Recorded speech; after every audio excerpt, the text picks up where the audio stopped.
Good evening, guys. Well, welcome back to my YouTube channel, Nursing Study Point. This side Rahul Kaushik.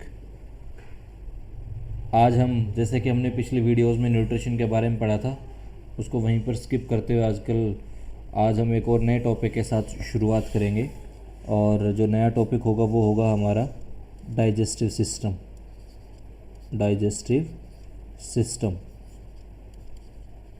Okay. Digestive system ना actual में इसको एक आप ध्यान रखना, इसी को ही बोला जाता है जीआई सिस्टम. क्या ही बोला जाता है इसको भाई? Directly GI system. और ये ना फंक्शन करता है, मतलब ध्यान से सुनना, इसका फंक्शन आता है एक्सक्रीटरी सिस्टम में भी. हल्का फुल्का कहाँ पर फंक्शन माना जाता है इसका? एक्सक्रीटरी सिस्टम में भी इसका फंक्शन माना जाएगा. ठीक है, चलिए आज हम शुरू करते हैं डाइजेस्टिव सिस्टम के बारे में. ठीक है, ये आप लोग अब ध्यान से सुनते चले जाना और अब हम इसके बारे में डिस्कस करेंगे. देखिए प्लीज़ थोड़ा ध्यान से सुनिएगा डाइजेस्टिव सिस्टम के बारे में. मैंने जैसे कि बोला कि इसको क्या बोला जाता है? GI system. ठीक है, या इसमें हम लोग बोल सकते हैं कौन कौन से ऑर्गन्स आते हैं? GIT organs, gastrointestinal tract organs और accessory organs and accessory organs.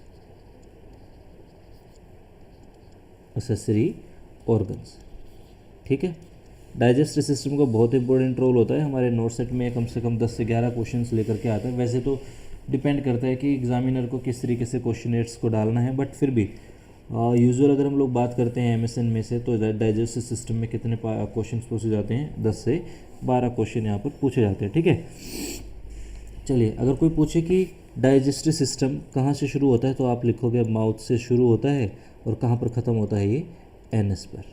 कहाँ पर ख़त्म होगा? एनएस पर ये ख़त्म हो जाता है. ठीक है, चलिए अगर कोई आप लोगों से पूछता है कि इसका ओरिजिन कैसे होता है, चलिए हम अलग से इसको अच्छे से डिस्कस करेंगे कि इसका ओरिजिन कैसे होगा. तो आप हमेशा ध्यान रखना, जो हमारा डाइजेस्टिव सिस्टम होगा, ओरिजिन बाय सीधा सा लिख दोगे जर्म लेयर. किससे होता है भाई इसका ओरिजिन? जर्म लेयर से इसका ओरिजिन देखने को मिलेगा. ठीक है, तो जर्म लेयर जो हैं ये कितने पार्ट्स को बनाएगा? 3 पार्ट्स में. सॉरी, जर्म लेयर्स के कितने पार्ट बनते हैं? 3 पार्ट से ये डाइजेस्टिव सिस्टम पूरा डेवलप होगा.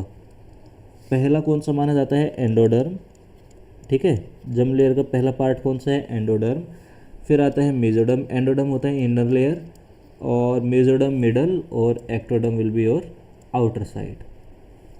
ठीक है, तो 3 पार्ट हैं हमारे पास में. जो पार्ट एंडोडर्म से बनने वाले हैं वो कौन कौन से पार्ट बनेंगे? सबसे पहले मतलब जो हमारी होल बॉडी में जो ऑर्गन्स बनते हैं वो किस किस से बनते हैं? तो हमारे बॉडी के जितने भी पार्ट हैं वो किससे बनते हैं? जर्म लेयर से बनते हैं. जर्म के 3 पार्ट बनते हैं, एंडोडर्म, मेसोडर्म और एक्टोडर्म. तो जो आप लोगों का जो जीआईटी है ना, वो किससे बनता है? एंडोडर्म से. किससे बनता है? एंडोडर्म से ये बनेगा. ठीक है, जीआईटी की अगर मैं बात करता हूँ तो क्या क्या बनेगा उसमें? लीवर, पैनक्रियाज, उसके अलावा रेस्पिरेटरी. ठीक है, और ये डायरेक्टली बोल सकते हैं लंग्स भी बनते हैं उससे. उसके अलावा अपर जेनाइटो यूरिनरी ट्रैक, उसके अलावा vagina and rectum. Question mark रखना आप लोग. ठीक है, ये पार्ट किससे बनते हैं? एक्टोडर्म से ये बनेंगे. Now comes with mesoderm. Mesoderm जो है एक्चुअली कनेक्टिव टिश्यू. क्या बनता है इससे पहले? Connective tissue. This is the first part. जितने भी मसल्स हैं, कार्डियक मसल्स हैं, ठीक है, स्केलेटन मसल्स हैं, ये सब के सब किससे बनते हैं? मेसोडर्म से. उसके बाद लिगामेंट्स. ठीक है, लिगामेंट्स. उसके बाद हार्ट किससे बनता है? मेसोडर्म से बनता है. Blood vessels, lymph, bones and kidney, ये भी आप लोग ध्यान रखोगे. ये किससे बनते हैं भाई? मेसोडर्म से बनते हैं. Now comes with ectoderm. इससे ना कम पार्ट बनते हैं, बट सबसे इम्पोर्टेंट पार्ट कौन सा बनता है? Nervous system. अरे कौन सा बनता है इससे? Nervous system. नेक्स्ट आता है एपिडर्मिस। क्या बनता है नेक्स्ट इससे? एपिडर्मिस, ठीक है। और एक important part, 1/3 part of internal anal canal या एनाल कैविटी। एनाल कैविटी जो एनएस होती है उसके 2 पार्ट होते हैं, ठीक है। पैक्टिनेट लेयर से कि डिवाइड किया जाता है इसको, अपर 1/3 और लोअर 2/3। ये आप लोग ध्यान रखना, ठीक है। चलिए नेक्स्ट अब हम लोग इसको सिस्टम को शुरू करते हैं। अब जीआई सिस्टम को सबसे इम्पोर्टेंट पार्ट जो बनेगा वो देखना अब आप लोग कि कैसे कैसे आप लोगों से इसका इंट्रोडक्शन पूछा जा सकता है। तो चलिए सबसे पहले शुरू करेंगे डाइजेस्टिव सिस्टम की इंट्रोडक्शन के बारे में। डाइजेस्टिव सिस्टम क्या होता है? डाइजेस्टिव सिस्टम सबसे पहले सुनना, एक ऐसा सिस्टम जो किसको इन्वॉल्व करता है? System which involve gastrointestinal या intestinal tract with accessory organs. एक ऐसा सिस्टम जो गैस्ट्रो इंटेस्टिनल ट्रैक के ऑर्गन्स को और असेसरी ऑर्गन्स को इन्वॉल्व करता है, ठीक है। जो किस में हेल्प करेगा? Which helps in process of digestion, जो फूड को डाइजेशन वगैरह करवाने में क्या करेगा? हेल्प करेगा। ध्यान से सुनना, ये किससे ओरिजिनेट होता है? Originate by endoderm. अभी हमने पीछे पढ़ा था ओरिजिनेट बाय एंडोडर्म।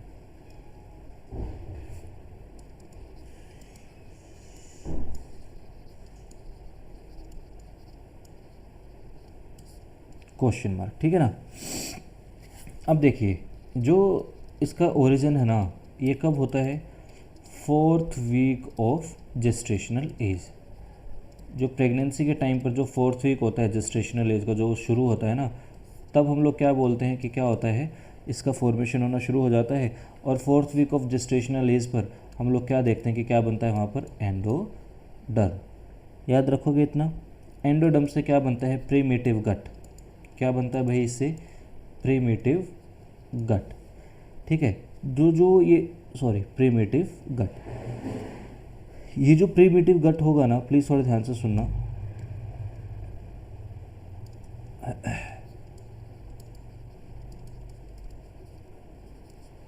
इसको फर्दर हम लोग क्या करते हैं? 3 पार्ट में डिवाइड करेंगे, ठीक है। पहला आता है फोरगट, फिर नेक्स्ट आता है मिडगट, और जो सबसे लास्ट में आता है ना, क्या आता है? हिंडगट या हाइंडगट भी बोल सकते हो। जो फोरगट है ना, फोरगट से जो पार्ट बनेंगे प्लीज़ थोड़ा ध्यान से सुनना। माउथ से लेकर के 2/3 ऑफ ड्यूडेनम।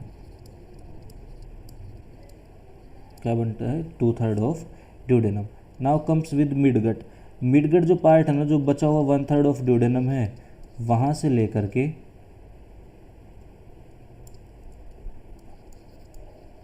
और क्या बनता है? 2/3 ऑफ ट्रांसवर्स कोलोन। जो लार्ज कोलोन का जो पार्ट होता है ट्रांसवर्स कोलोन, ठीक है, वहाँ तक क्या बनता है? ये मिडगट डाइजेस्टिव ट्रैक को बनाने का काम करेगा। Now comes with the last part. Last part में क्या होता है भाई? 1/3 part of transverse colon. 1/3 part of transverse colon, ठीक है। वहाँ से लेकर के और कहाँ तक जाता है? 2/3 पार्ट ऑफ एनाल कैनाल। ये आप लोग याद रखोगे, ठीक है। तो एंडोडर्म बनाता है 4th वीक ऑफ गेस्टेशनल से लेकर के, जो प्रीमेटिव गट को डेवलप करेगा। प्रीमेटिव गट के 3 पार्ट होते हैं, फोरगट, मिडगट और हिंडगट। फोरगट में माउथ से लेकर के 2/3 ऑफ ड्यूडेनम। मिडगट क्या करेगा? 1/3 ऑफ ड्यूडेनम से लेकर के 2/3 ऑफ ट्रांसवर्स कोलोन, और 1/3 पार्ट ऑफ ट्रांसवर्स कोलोन से लेकर के 2/3 पार्ट ऑफ एनाल कैनाल। ये आप लोग याद रखोगे, ठीक है। अब देखिए इसमें ना एक एक्सेप्शन आता है, उस एक्सेप्शन को आप लोग ध्यान रखना। मैंने बोला कि 2/3 पार्ट ऑफ एनाल कैनाल, जो यार इसमें जो ना एक्चुअल में जो रिमेनिंग 1/3 ऑफ एनाल कैविटी जो बचेगा या एनाल कैनाल जो बचेगा ना, उसको बनाने का काम कौन करता है? थोड़ा सा ध्यान से सुनना। एक्टोडर्म। क्या बनता है? एक्टोडर्म। देखो प्रीवियस पेज में मैं आपको दिखा देता हूँ, मैंने आपको बताया भी था। देखो 1/3 part of internal cavity, anal cavity जो होती है, ठीक है ना, ये ध्यान रखना आप लोग। चलिए नेक्स्ट देखते हैं हम लोग। एक्चुअल में गैस्ट्रोइंटेस्टिनल ट्रैक की जो लेंथ है अकॉर्डिंग टू ऑर्गन वो कितनी मिलेगी आप लोगों को, ठीक है। तो जो जीआई ट्रैक है उसकी लेंथ कितनी मिलेगी, प्लीज़ थोड़ा ध्यान से सुनते चले जाना। अब आप लोग, माउथ से शुरू होगा भाई, ठीक है, माउथ से शुरू होगा, फिर क्या आता है, फेरिंग्स, क्या आता है, फेरिंग्स। तो फेरिंग्स की लेंथ कितनी होती है, 13 सेंटीमीटर, ठीक है। उसके बाद में ईसोफेगस, क्या शुरू होता है, ईसोफेगस। ध्यान रखना है, ट्रैकिया मतलब देना, ट्रैकिया रेस्पिरेटरी का पार्ट है। ईसोफेगस की लेंथ कितनी होती है, 25 centimetre. Now comes with stomach, stomach की भी लेंथ कितनी होती है, 25 सेंटीमीटर। उसके बाद में आता है सीकम, माफ़ करना, ड्यूडेनम, क्या आता है उसके बाद में, ड्यूडेनम।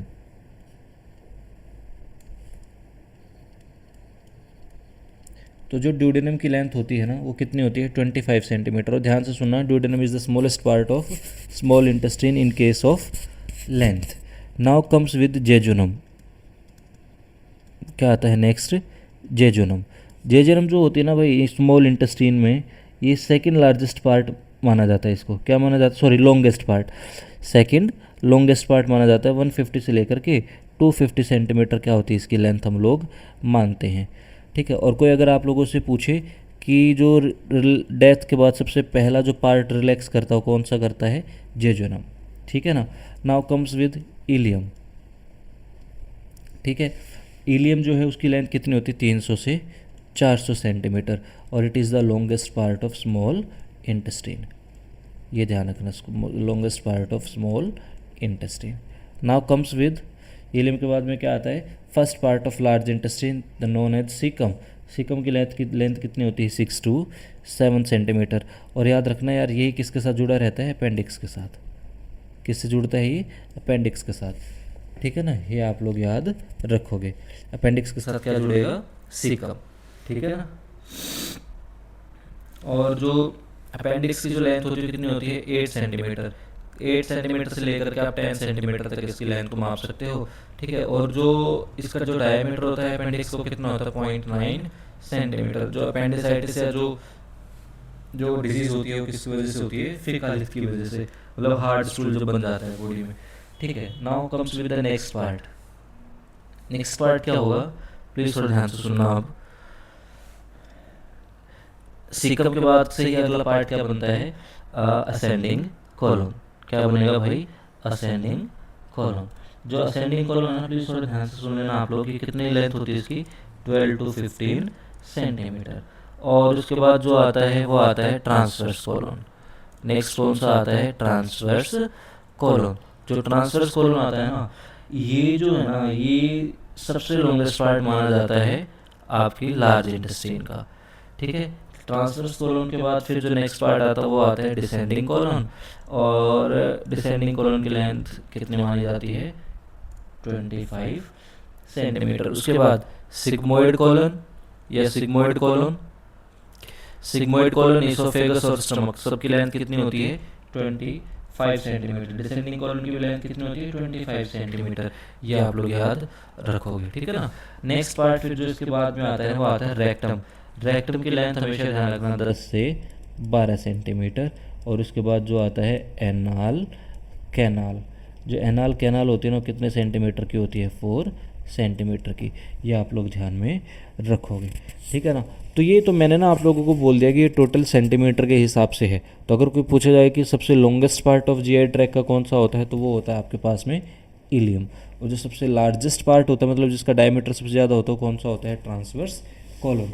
और अपेंडिक्स की लेंथ कितनी होती है, 8 सेंटीमीटर से लेकर के 10 सेंटीमीटर तक। और उसका डायमीटर कितना होता है, 0.9 सेंटीमीटर।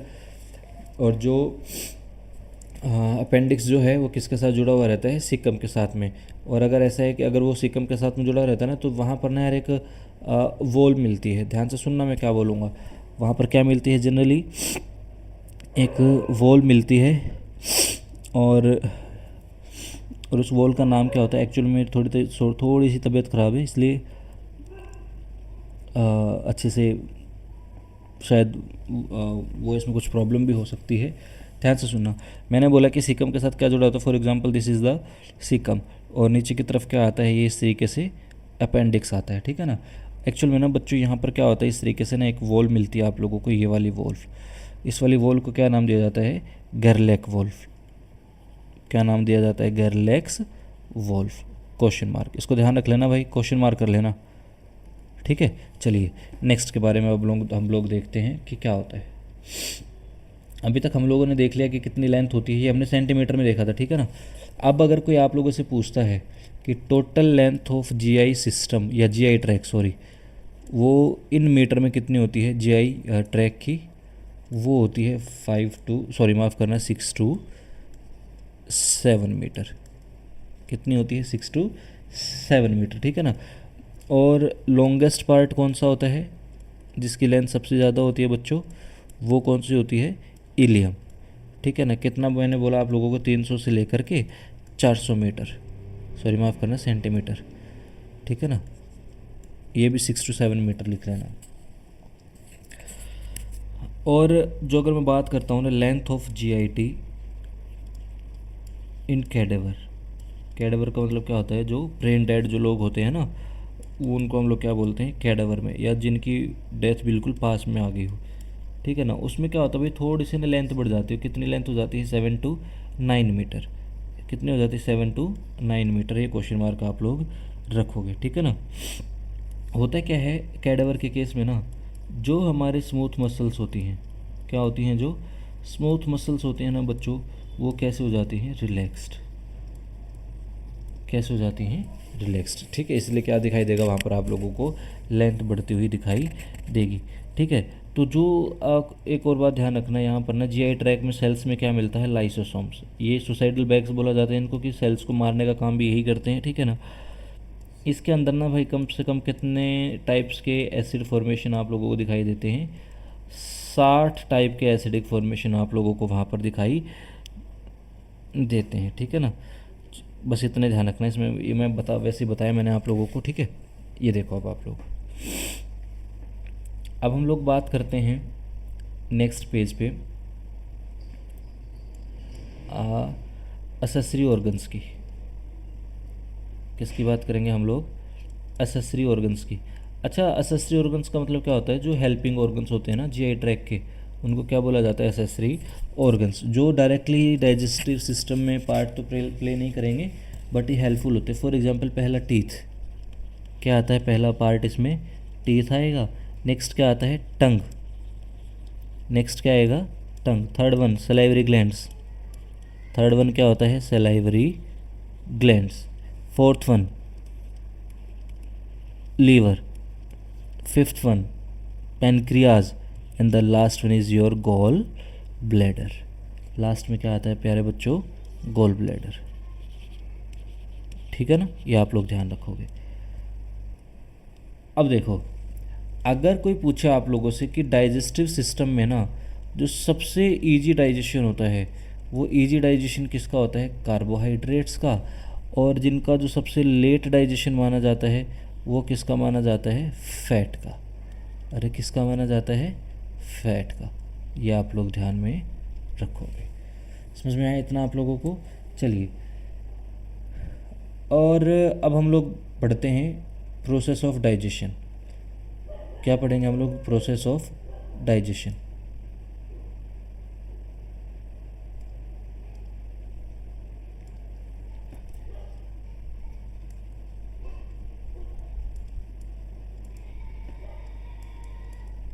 ठीक है, प्रोसेस ऑफ डाइजेशन। चलिए, सबसे पहला पार्ट कौन सा आता है इसमें? इंजेशन। अरे क्या आता है सबसे पहला पार्ट? इंजेशन। क्या मतलब होता है इंजेशन का? ध्यान से सुन लेना, ठीक है। Taking of food in mouth. जो भी हम लोग खाना खाते हैं ना, और उसको फिर हम लोग कहाँ पर रखते हैं? हाथ के साथ में या चम्मच के साथ में, जिससे भी आप लोग खाते हो, माउथ के अंदर, ठीक है ना। और जो माउथ के अंदर जो हम जो खाना भी खा रहे हैं ना, वो किसके ऊपर डिपेंड करता है? Depends on hunger. किसके ऊपर डिपेंड करेगा? Depends on hunger. और जो आपका मन कर रहा होगा भूख के हिसाब से कि कौन सी चीज़ खानी है, कितना खाना है वो, ठीक है ना, और उसके हिसाब से आप लोग उस फूड को डिसाइड कर लेते हो, ठीक है ना। हंगर किसके ऊपर डिपेंड करता है? Depends on glucose in blood, depends on glucose in blood. जो ब्लड के अंदर जितना ग्लूकोज होगा उसके ऊपर क्या डिपेंड करेगा? आप लोगों का हंगर डिपेंड करता है, ठीक है ना। अब देखो, कई बार क्या होता है कि हमारी बॉडी के अंदर ना अनकंडीशनल हंगर आ जाता है। क्या आता है? Unconditional hunger. एक्चुअल में ना अनकंडीशनल हंगर किस चीज़ के ऊपर डिपेंड करेगा, ठीक है ना। अब ध्यान से सुनना, अनकंडीशनल हंगर किसके ऊपर डिपेंड करता है।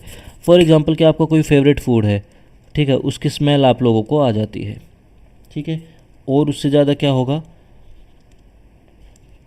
आप लोगों के मन में क्रेविंग होती है कि मैं और खाना खाऊंगा, ठीक है, भर पेट खाना खाऊंगा या उससे ज़्यादा ही खाऊंगा।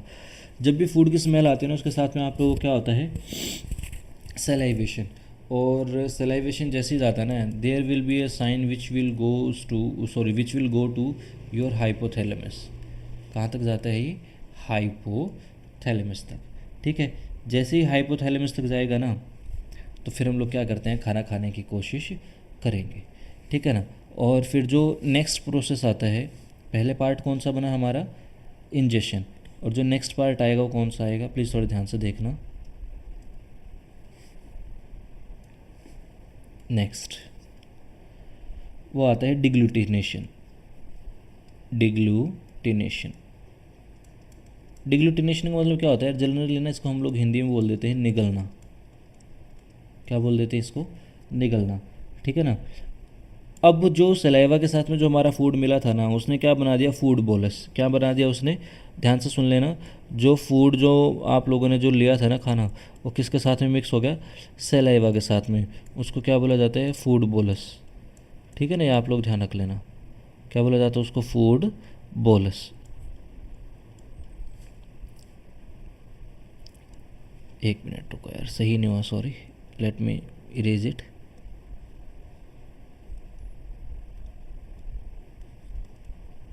फूड बोलस, ठीक है। अब निगलने का मतलब क्या होता है कि जब मूवमेंट होती है ना फूड बोलस की, किसकी मूवमेंट होती है भाई? फूड बोलस की। Movement of food bolus from pharynx to oesophagus, from pharynx to oesophagus. सीधी सी बात है कि मुंह से सीधा इसोफेगस के अंदर जाना फूड को क्या बोल दिया जाता है? डिग्लूटिनेशन। इसमें बहुत सारे प्रोसेस आते हैं एक्चुअल में ना, कुछ कुछ इंजाइम्स मिक्स होते हैं, कुछ कुछ इसमें हॉर्मोन्स मिक्स होते हैं। इंजाइम्स जैसे लिंगुअल लाइपेज, लिंगुअल अमाइलेज, तो इस तरीके से कुछ कुछ इंजाइम्स आते हैं। उसके बाद में फिर हिपेटोकोरिन मिक्स होता है which will make covering around your vitamin B. तो उनके बारे में अभी हम लोग पढ़ेंगे नहीं, जब हम लोग पूरा डिस्कशन करेंगे ना अच्छे से, तब वहाँ पर हम लोग डिस्कस करेंगे, जब फुल एक्सप्लेनेशन पढ़ेंगे डिजीज़ के साथ में। तो पहला क्या था? इंजेक्शन था। दूसरा क्या है? डिग्लूटिनेशन। और तीसरा क्या आता है? प्रोपल्सन का मतलब होता है धक्का देना, प्रोपल्सन। नेक्स्ट थर्ड पार्ट क्या आता है? प्रोपल्सन, ठीक है। What is the meaning of propulsion? Please थोड़ा ध्यान से देखिएगा। जो with the help of peristaltic movement, with the help of peristaltic movement, जो पेरिस्टाल्टिक मूवमेंट है ना, उनकी हेल्प से फॉरवर्ड मूवमेंट होती है फूड की, फॉरवर्ड मूवमेंट ऑफ फूड, उसको हम लोग क्या बोल देते हैं? उसको क्या बोलेंगे भाई हम लोग? प्रोपल्सन। नेक्स्ट आता है डाइजेशन। नेक्स्ट पार्ट क्या आता है? डाइजेशन, ठीक है ना। तो जो डाइजेशन है, डाइजेशन का मतलब क्या होता है? जो कॉम्प्लेक्स फॉर्म ऑफ फूड होती है ना, ध्यान से सुन लेना, जो कॉम्प्लेक्स फॉर्म ऑफ फूड है, मतलब मल्टी बोन्ड जो होते हैं वो सिंगल बोन्ड में क्या हो जाते हैं? टूट जाएंगे, ठीक है। मल्टी या complex form of food break into या ब्रेक डाउन इनटू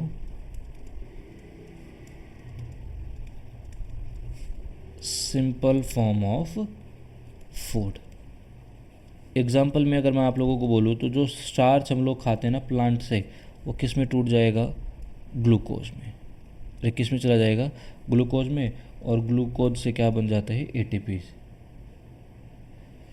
ठीक है ना। अब ध्यान से सुनो, फॉर एग्जांपल कि मैं अगर आप लोगों को बोलता हूँ कि भाई जनरली जो कॉम्प्लेक्स फूड है ना, ठीक है, वो डाइजेशन शुरू होगा उसका, तो वहाँ पर जो एंजाइम होंगे वो अपना काम करेंगे, उसके बाद से वो किस में चेंज हो जाएंगे, सिंपल फॉर्म में। फॉर एग्जांपल अगर मैं आप लोगों को बोलता हूँ कि जो फैट या लिपिड जो आप लोग खा रहे हो, फैट या लिपिड जो आप लोग खाते हो, ठीक है ना, उसमें क्या होता है, ऑयल या फिर फैट डायरेक्टली बोल सकते हो, ये किस में चेंज हो जाते हैं भाई, फैटी एसिड में। अरे किस में चेंज हो जाते हैं, ये फैटी एसिड में चेंज होंगे। और उसके अलावा जो आप लोगों का कार्बोहाइड्रेट है वो किस में चेंज हो जाता है, ग्लूकोज में, ठीक है। और जो प्रोटीन है, प्रोटीन का जो सिंपलेस्ट फॉर्म बनेगा वो किस में हो जाता है, अमाइनो एसिड्स में। डायरेक्टली मैं ऐसे भी बोल सकता हूँ कि अमाइनो एसिड्स मिलकर क्या करते हैं, प्रोटीन्स को बनाते हैं। फैटी एसिड्स के बॉन्ड मिल करके क्या करेंगे आपस में, मल्टीपल मॉलिक्यूल मिल करके क्या करेंगे, फैटी या लिपिड्स का फॉर्मेशन का काम करेंगे, ठीक है ना। इसमें कुछ कुछ एंजाइम्स आएंगे, तो फॉर एग्जांपल जो इसमें एंजाइम्स आते हैं वो कौन कौन से आएंगे, ध्यान से सुनना। पहला आता है इसमें अमाइलोलाइटिक्स, एक ऐसी प्रोसेस आएगी अमाइलोलाइटिक्स की, ठीक है ना। तो अमाइलोलाइटिक्स में तो यहाँ पर जो काम करेगा ना, स्लाइवरी अमाइलेज, कौन काम करता है यहाँ पर, स्लाइवरी अमाइलेज। यार इसी का नाम क्या दिया जाता है, टाइलिन या पटाइलिन भी बोल सकते हो आप लोग अपने लैंग्वेज में इसको याद रखने के लिए, ठीक है ना। तो ये क्या करता है जनरली, जो आप लोगों ने कार्बोहाइड्रेट खाया, उसके जो पॉलीसैकेराइड मॉलिक्यूल्स होंगे, क्या होते हैं, जो उसके पॉलीसैकेराइड के जो मॉलिक्यूल्स होते हैं उसको किस में तोड़ने का काम करेगा, ये डाइसैकेराइड में। किस में तोड़ने का काम करता है, डाइसैकेराइड्स में तोड़ने का काम करेगा, ठीक है, इतना ध्यान रखोगे। ऐसे और भी बहुत सारे आते हैं, जैसे फॉर एग्जांपल इंटेस्टाइन में क्या करता है, पॉलीसैकेराइड के ऊपर पैनक्रेटिक अमाइलेज काम करेगा और डाइसैकेराइड में जाएगा, और डाइसैकेराइड फिर किस में चेंज हो जाते हैं, इंटेस्टाइन में माल्टोज में, सुक्रोज में और लैक्टोज में। तो माल्टोज के ऊपर माल्टेज काम करेगा जो ग्लूकोज प्लस ग्लूकोज में टूटता है, और जो सुक्रोज है उसके ऊपर सुक्रेज काम करेगा जो फ्रुक्टोज प्लस ग्लूकोज में टूटेगा, और जो लैक्टोज है उसके ऊपर लैक्टेज एंजाइम काम करेगा जो किस में टूट जाता है, लैक्टोज प्लस में ग्लूकोज। ऐसे प्रोटियोलाइटिक होता है, मतलब प्रोटीन्स का ब्रेकडाउन होगा। ऐसे लिपोलाइटिक होता है जो किसको करेगा, जो किसको ब्रेक करता है, लिपिड्स को, ठीक है ना। तो पहला क्या हुआ है, अमाइलोलाइटिक, सेकंड क्या आता है, प्रोटियोलाइटिक, नेक्स्ट क्या आता है, प्रोटियोलाइटिक, और तीसरा क्या आता है, लिपोलाइटिक, ठीक है ना, लिपोलाइटिक्स। लाइटिक का मतलब होता है ब्रेक करना, ठीक है। तो प्रोटियो का मतलब प्रोटीन्स को ब्रेक करेंगे, लिपोलाइटिक, लाइटिक का मतलब ब्रेक करना, और लिपो का मतलब लिपिड्स, ठीक है ना। तीन चीज़ें आएंगी इसमें, अमाइलोलाइटिक्स, प्रोटियोलाइटिक्स और लिपोलाइटिक्स। तीन प्रोसेस आती हैं जो एंजाइम्स के द्वारा परफॉर्म की जाती हैं जीआई सिस्टम में। और ध्यान से सुनना, अगर कोई क्वेश्चन पूछता है कि कार्बोहाइड्रेट का सबसे पहले ब्रेकडाउन कहाँ पर शुरू हो जाता है, माउथ के अंदर, और माउथ के अंदर कौन शुरू करवाता है, स्लाइवरी अमाइलेज, और स्लाइवरी अमाइलेज का नाम क्या होता है, टाइलिन। याद रखोगे इतना, ये क्वेश्चन आप लोगों को ध्यान रखना है। चलिए ठीक है, आज के लिए इससे इंट्रोडक्शन में इतना ही काफ़ी है। बाकी नेक्स्ट क्लास में हम लोग डिस्कशन करेंगे प्रोटियोलाइटिक लिपोलाइटिक्स के बारे में, ठीक है स्टूडेंट्स।